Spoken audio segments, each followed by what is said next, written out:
pul baxt olib keladimi? Yo'q. Baxt pulni olib keladi. Oila bola chaqa bo'lmasa baraka bo'lmaydi. Bir tiyin emas. Mana bugun 500 ming dollar yo'qotasiz. Ertaga borki, oilani borki, yo'qotsangiz qaytib topolmaysiz. 500 ming dollarni olsam, omadi kelib qolsa, bir kun topib qo'yish mumkin. Bir ayolni zaft etish uchun borki, siz qalbigacha kirib borsiz kerak. Qalbigacha kirib borib, undan bola chaqa bilan oila qurish kerak. Buni qanday topasiz? Pulni borki, siz biznes qiling, reja qiling, qayoqqa borib turib biznes reja qiling, topasiz pulni. Lekin oilani siz mana qalbiga kirib bormaysiz, pulni qalbiga kirib bo'lmaydi-ku. Pulni faqat aql bilan ishlatib bo'lasiz. Hozir siz baxtlimisiz? Menmi?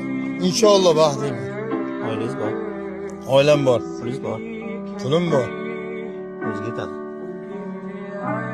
Otam yo'q.